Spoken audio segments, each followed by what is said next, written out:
I'll just go with a short one. So from Kieran or Kyron. I once dreamt that a voice was telling me your son won't live long enough to have a beard or a moustache, and I told my mum and my son about my dream.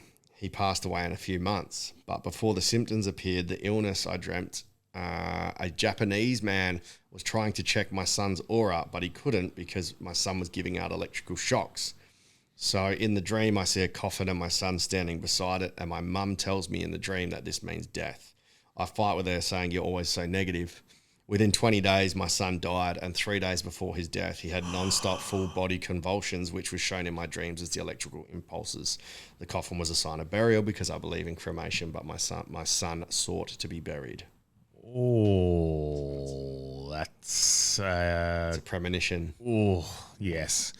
That's a horrible one. That's a horrible one. Yeah.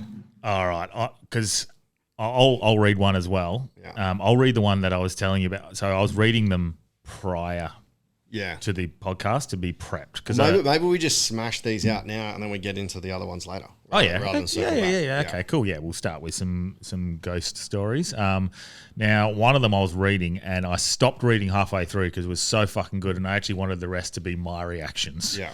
Because this was a banger. Yeah, I hope it doesn't. I was on the couch and Branchy started going, I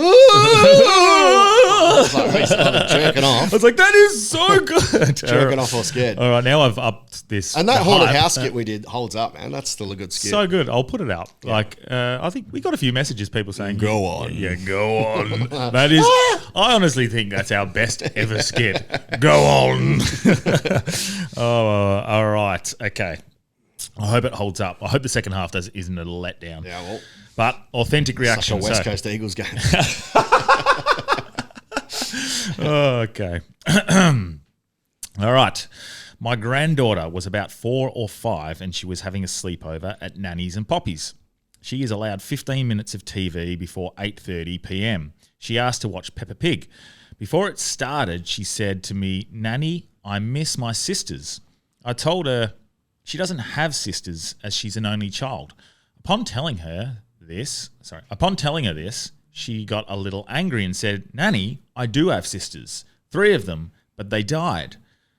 She then said 2 of them went into the light and 1 stayed here. Oh. She looks after me when the bad ghosties come. Oh. And she goes, all the zombies scare... Sorry, start that again. She looks after me when all the bad ghosties come, and she goes all zombie and scares them away, like the one who was waiting for you in the lounge room. Oh, I got goosebumps straight away. Now this is where I stopped. I was like, what? Oh, okay. Like the one that is waiting for you. You're just like, no, that's just Granddad. In your lounge room. Oh, okay. Now, 2 things. 1, no one has ever spoken to her about the light. And 2, I had just come out of hospital following a cardiac episode. Anyway, I asked her if her sister is a ghostie. She said yes. I asked her, what is her name? She said Zizzy. This is the name I had heard 2 years before. She asked me to push Zizzy on the swing in the playground, and many people looking at me pushing an empty swing, probably thinking I was nuts. I asked if she knew how Zizzy passed, and she got quite upset, and the next sentence made the hair stand up on the back of my neck. She sighed loudly and frowned at me. Nanny, she was 17. Someone had a gun. Bang. Can I watch Peppa Pig now? I had nothing more to ask. I just sat there looking at her. How does she remember this?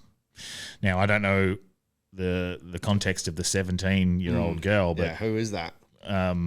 Is that a sister or someone like? Yeah. I mean, that would be the biggest twist. Yeah. But we need a message backing. Right, who was Zizzy? Yeah, who was Zizzy? But the fact that she was asking for Zizzy and stuff, Zizzy Rascal. But yeah, that first half, like the one that's waiting for you in the lounge room now. Imagine a fucking 4 or 5-year-old saying that to you now. Like, there's a ghost waiting for you in the lounge room. Yeah.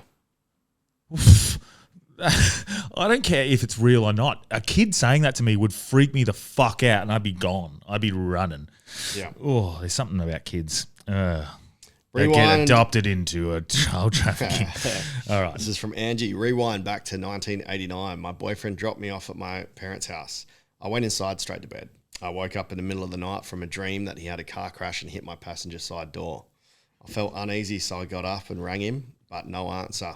So I called a taxi and went back to his. I saw his car in the driveway, so relieved, I knocked on his door and he let me in. He asked me, "Why are you back? Was I okay?" I told him my dream and he took me outside to show me the damage to his passenger side. He had been sideswiped by a cop car on his way home. That's cool. Ooh, there you go. Yeah. So it's not as super scary, but just one of those Interesting premonition ones. Here's one. Okay. My mum was at her home having a spiritual reading on Facebook Live. I was skeptical about this certain lady, but my nan had recently passed, so I thought I'd watch on Facebook. I was at home by myself.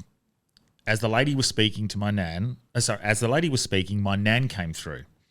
She said certain things to my mum that rang true. My nan left and someone else came through to talk. At this point, I was crying with emotion. I had lost a baby in 2005 and I shouted out, "Nana, if you have my boy, tell me you have my boy."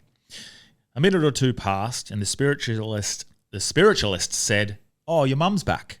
She's saying, tell your girl that I've got the baby. Tell her I've got the boy." The peace that it brought me was unreal. I know they're all waiting and I've always believed there's something after we die, but now I know it's true. That's pretty specific. Like not even being in the room. Yeah. You're on Facebook Live, unconnected, asking for that, and then say, "Oh, your mum's back." Yeah.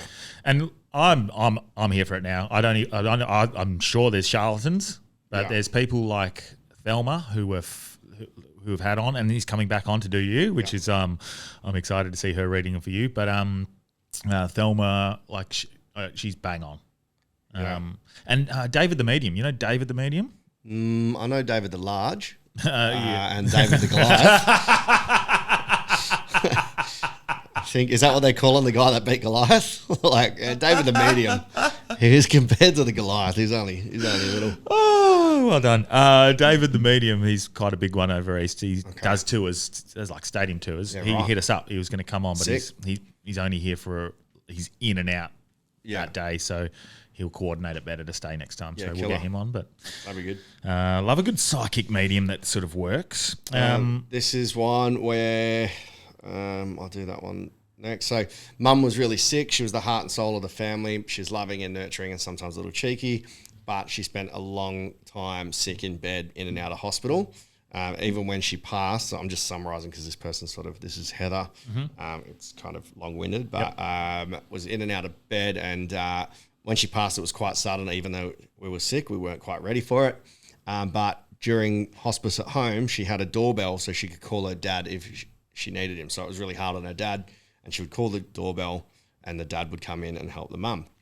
She lived 2 hours away, so I was staying with dad in the house that they grew up in. She'd lost her own fiance 13 years earlier in an accident, so she was comforted him the way he needed without smothering. So she was taking some time in her lounge room, sitting on the chair in the dark, and then when she looked up, she saw, she couldn't sleep, so when she looked up, she saw her mum at the end of the hall, dressed in her favourite nightie, right next to her father's bedroom, smiling. She was so clear that she thought that she must be dreaming. So she's seeing her mum and going, "Well, mum's dead, so I must be dreaming." As I started to speak, she disappeared and dissipated. My dad walked out of his room crying. When he got to where I was sitting, he asked if I was okay. I said yes, and before I could tell him what I just dreamt or seen, he asked me where the doorbell was because he'd heard it and he thought I pressed the doorbell mum used to call him. When we looked for it, I was still convinced I must have been asleep when we found it because it was on the floor at the end of the hall next to his room. So mum's come back for a visit. Come back to check on. And then they found the doorbell and he heard it being rang. Oh, yeah. Yeah, that's a nice one. Yeah. So, well, it's not nice losing a loved one, but that's nice. They come back. Going back on that Journey of Souls book that you've talked about so many times on the pod, and now I'm finally reading. It is interesting that the consistent part is that they sort of hang around and all they want to do is comfort the left behind loved ones that they're okay. Yeah.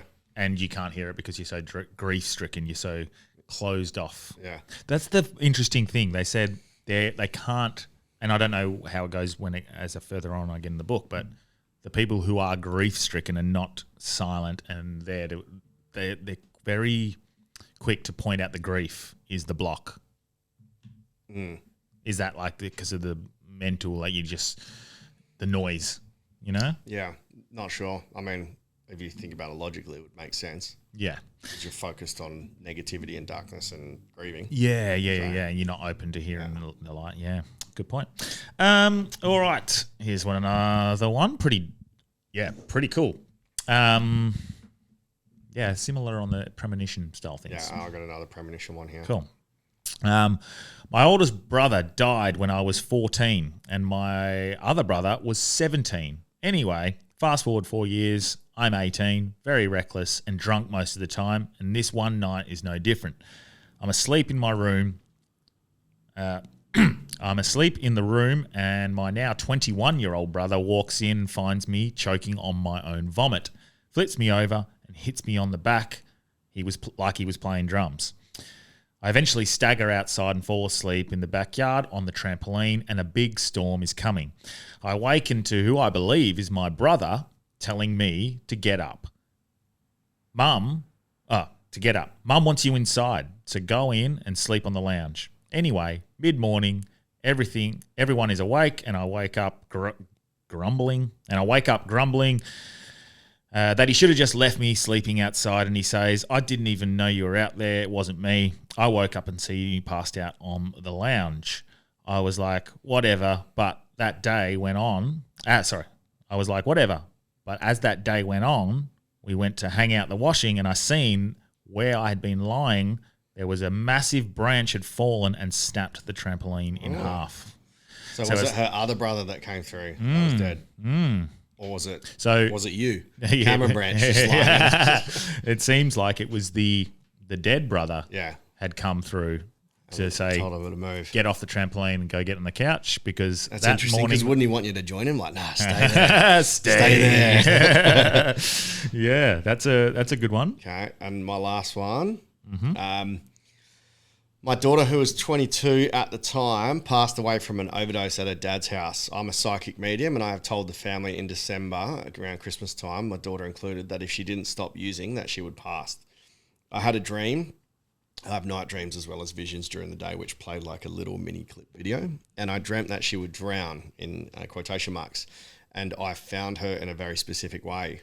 On January 22nd, so 22 days later, I found my daughter deceased in the exact way that I had dreamed, and the drowning was the excessive mucus produced in drug addicts.